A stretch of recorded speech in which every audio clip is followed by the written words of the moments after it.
All right, let's talk about something we've all heard a million times: letting go of attachments. It sounds super deep, right? Kind of spiritual. But for most of us, it brings up this very specific and honestly pretty intimidating picture in our minds.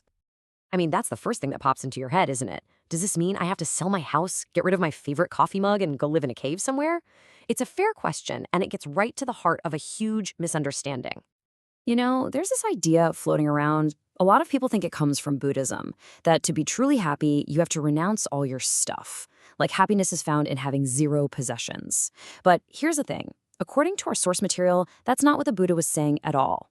It's basically a myth. And when you actually stop and think about it, this idea of getting rid of every single physical thing, well, it's not just hard, it's literally impossible. Okay, so what's really smart about this is the logic. Think about it. If the problem was just the physical thing, then once you get rid of it, the attachment should just disappear, right? But we all know that's not how our brains work. People lose a cherished object, and they can't stop thinking about it for years. The mental grip is still there. And this just makes so much sense when you break it down. We're always in contact with something. Your feet are on the ground, your shirt is touching your skin. Heck, your own body is a physical thing you can't exactly get rid of. To be completely untouched by anything, you'd have to be, I don't know, floating naked in the vacuum of space. And even then, you'd still have your body.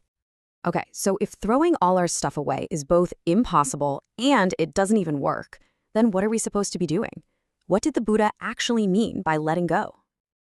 And this is where we get to the real core of it all. The one big idea that just flips this whole concept on his head. Here it is. The source gives us this incredible quote. The pretty things, the beautiful things in the world, they can stay right where they are. You don't have to get rid of them. The real work isn't out there in the world, it's in here. It's about removing the desire for them. So, this is the game changer. The big mistake is thinking we have to let go of our stuff.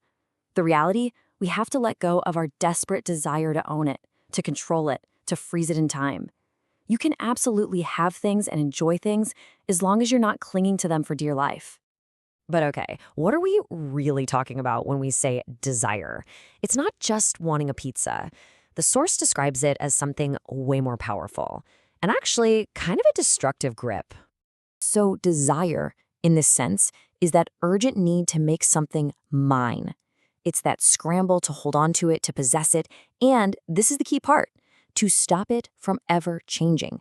And as we're going to see, that very act of clinging is what ends up destroying the beautiful thing we wanted to keep. So the source tells this great little story. Picture this. You've just hiked for hours, and you've finally reached the top of a mountain. The view is absolutely insane.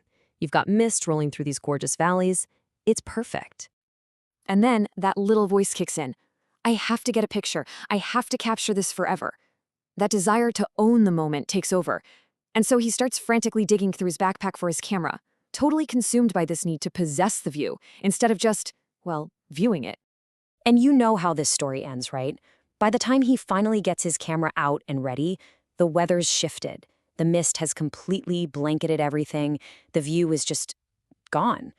In his desperate attempt to own the moment, he completely missed his chance to actually live it. There's another story in here, and this one really hits hard. It's about a little boy who's walking along and finds this beautiful, tiny, gentle rabbit, and he's just totally enchanted. He gets this overwhelming urge to make the rabbit his. He wants to take it home, keep it forever, and make sure it never, ever leaves him. So what does he do?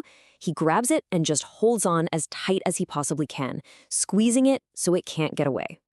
But a little rabbit is so fragile, and in this desperate, even loving attempt to possess it, to keep it from leaving, his tight grip crushes the very creature he loved so much. It's just heartbreaking, right?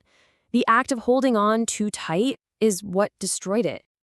Okay, so these stories are a bit of a downer, I know, but they're pointing us towards something incredibly positive and freeing. If letting go of that clinging desire stops us from destroying beauty, what does it let us do instead? But wait a minute. This is the obvious question, isn't it? If I'm not trying to get something, if I remove that desire, doesn't that just suck all the fun out of life? How can you enjoy anything? And here's the wild part. The answer is a total paradox. The source says it's the complete opposite. It's only when you finally release that tight, controlling grip, that desire, that you can truly and freely enjoy something for what it is. So how do you actually do this? It's really about 3 little shifts in how you see things. 1. Just let things be. Don't try to control them. 2. Watch them as they change, because they will. And 3. Do all of this knowing, deep down, that change is just part of the deal for everything in life. So let's just boil it all down to one single idea. Letting go isn't about your stuff. It's about letting go of the crazy, stressful expectation that anything or anyone is supposed to be permanent and stay the same forever. And that kind of leaves us with a question to chew on. Think about that mountain view, or that fragile little rabbit. What amazing beauty in your own life, maybe a relationship, a perfect moment, a great job, what might you be accidentally missing, or even crushing, just by trying to hold on way too tight?